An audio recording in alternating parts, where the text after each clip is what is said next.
I think about this as illiquidity, which is a word that I use often, which is the opposite of liquidity. You've got the yield curve. You've got $13 trillion of negative yielding interest rates, which I think is unprecedented in 4 millennia.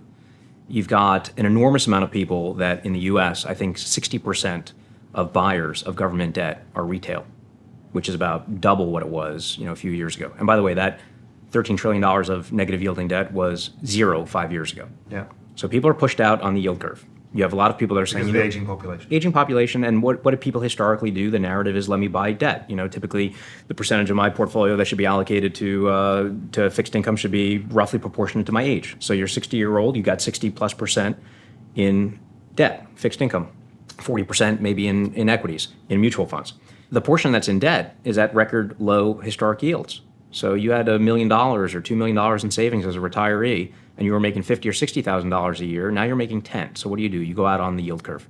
So maybe you're in fixed income instruments or mutual funds or ETFs that have some slightly higher yield, and you think you are principal protected. So you are looking for your return on principal. The probability is grown that the return of principal is actually not there. Yeah. Why? You might have stuff mixed in, just like you did with the subprime, going back 10 years ago, that is not actually investment grade. Things might have been rated as investment grade, but they're not.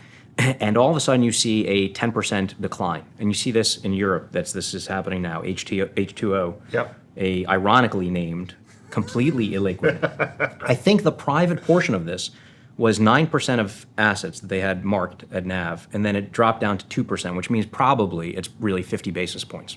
Yeah. And so significant value impairment. And then you have the human behavioral reaction, which is to start pulling funds out of these funds. So if you have that in the fixed income world, because there's an illiquidity mismatch, because you can get money out for a while before it stops. You have the illusion of liquidity because you have daily trading and ETFs, and they're marked on a daily basis, but the underlyings suddenly might be illiquid.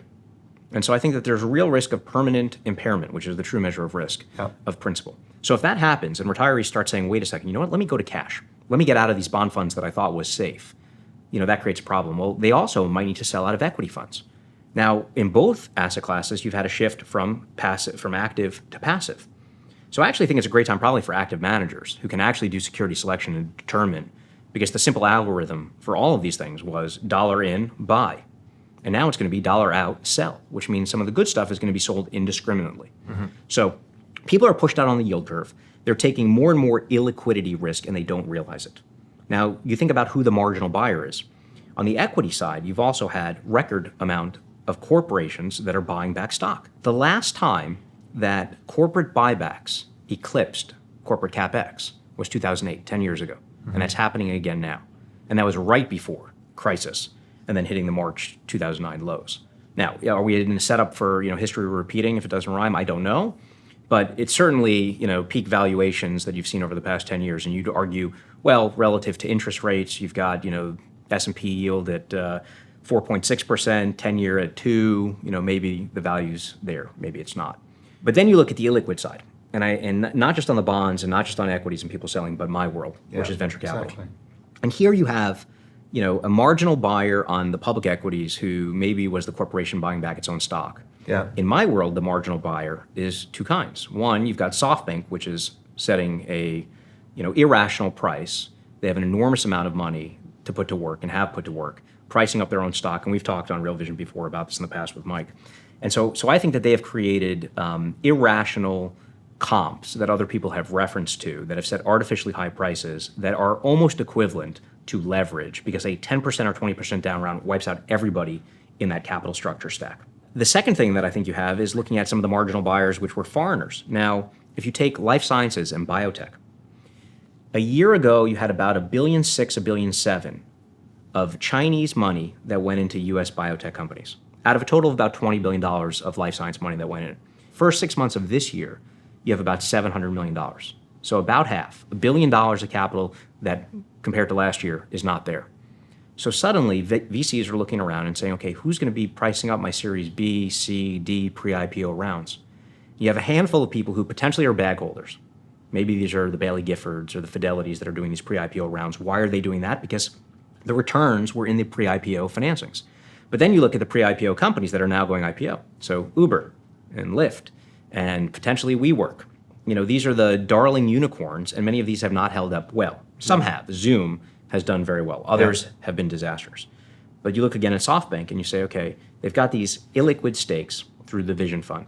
And they try to do what? After these things went public, rather than just selling the stock, they tried to issue debt, have issued debt. $4 billion secured by the Garden stake or the Uber stake to retail investors. And then the underlying, WeWork. Originally, we were going to put $16 billion in. They put a few $1 billion in. They priced up their own paper, valuation. I've got my own tinfoil hat theory about why they're doing that to serve as collateral against mothership indebtedness. WeWork now, going IPO, going to issue $4 billion of debt before they go public because there's nothing more that people love than a more indebted company before they go public.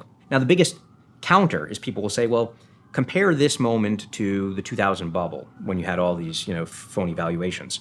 At least companies now have revenue, which is true because a lot of back then you just had eyeballs, you had no dollars, no revenue. But the problem is, in spite of all of this revenue, you still have no profits. So if you have all of this revenue growth, but it's unprofitable and it's really driven by the kindness of strangers who are the providers of the capital, I think a lot of people are overestimating the potential profitability of these companies. So one of the other very interesting things, of course, is you have this mismatch between CapEx and buybacks. But CapEx is a good measure of corporate investment activity. And so buybacks now eclipsing corporate CapEx potentially declining at a time when interest rates are as low as they've been in many, many years. It doesn't bode well for the economy, and it comports with your view of recession.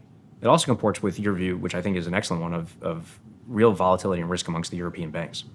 I'm just looking at the situation we talk about on the corporate side, the amount of triple B debt. It's so enormous now, and it's basically 5 companies that about $800 billion. There's 5 companies. That's AT&T, Dell, GM, Ford, and GE. And by the way, every one of those companies is not a company that a cutting-edge, early-stage entrepreneur engineer would ever want to go and work for. No. Now, the amount of indebtedness, right, has served asset growth, and you could argue is fueling operations. But look at GE now in my world. GE, I predicted, was going to divest of their corporate venture portfolio. Because whenever you see corporate venture activity, it's almost always counter-cyclical indicator, right? When peak corporate VC starts happening, they feel like they're late to the game. They look at their brethren. They see that money is being made, at least in paper marks. CEO says, I think we should be doing corporate VC activity. The board says, yay. Then all of a sudden they see one of their brethren and say, wait a second, these guys haven't had any liquidity. They're divesting their portfolio. The secondary funds come in. They buy things at 70, 80 cents on the dollar. The day that GE announced that they were going to divest their VC portfolio, we got contacted by a very large, prominent buyout fund that said, hey, do you want a team and take a look at this? And I think that there's going to be portfolio after portfolio of corporate venture that starts getting divested so that they can free up cash for liquidity. But to your point, all that triple B indebtedness, these are companies that are dinosaurs. Yeah. There's real structural risk that they're going to be disrupted by the next guard, and it'll be debt that kills them. And my fear with this as well is anybody gets downgraded, which they will, in the next recession, they'll get downgraded. And the junk bond tier, there's 2 different owners. So it's the pension system that owns the triple B because it's still investment grade. As soon as it goes out, it's not owned by them at all. It's owned by the junk bond guys. Right. So there's no liquidity. There's sellers and there's basically no ability to buy that much downgrade stuff. And I fear it knocks on into your world because illiquid knocks on into illiquid. And we saw this in 2008 is hedge funds became the cash machine where they could be. So they all had to gate. Then all the private equity guys were trading. I remember I was helping out a family office and they were selling out of stuff at 30 cents on the dollar, which was good stuff, but they just desperate for liquidity. Well, this was, again, going back, just like 2008 was the time relative to today when corporate buybacks exceeded CapEx. 2008 was when BNP gated those 3 hedge funds. Exactly. And that was the start of the catalyst. And that's what I saw with this H2O. And GAM. And Neil Woodford, he's like, okay, this is interesting because you're starting to see liquidity issues. And that's what it was. And that's why I thought of you immediately. I thought, I've got to get Josh about this because there's a liquidity event going on. Yes. And people are saying they're isolated. And they were isolated with BNP. And then it was the money market funds. And it just started moving around. It tells you there's not enough dollars in the system. And from the Fed have over-tightened. From a simple macro standpoint, even to the layman, if you're pushed out on the yield curve and money is being printed and money's available and you go into this higher illiquid stuff, now you've taken cash that was meant to help bail out the system, promote growth. You've put it into illiquid stuff and now it's trapped. And That's right. the question is, who is the incremental buyer in all of these things? So in my world, who is the incremental buyer? Is it the crossover hedge fund? Is it the growth equity investor? Are the Tigers and Cotus and the Tiger Cubs that are doing private companies? Is it SoftBank? When that capital starts to dry up, we have a liquidity crisis. Yeah. So massive illiquidity. In the case of the bond funds, you know that the illiquidity comes when you have these things that you think are investment grade that turn out not to be. In the case of the mutual funds, you have illiquidity when suddenly everybody starts selling and people think that the underlying that they're able to get out of.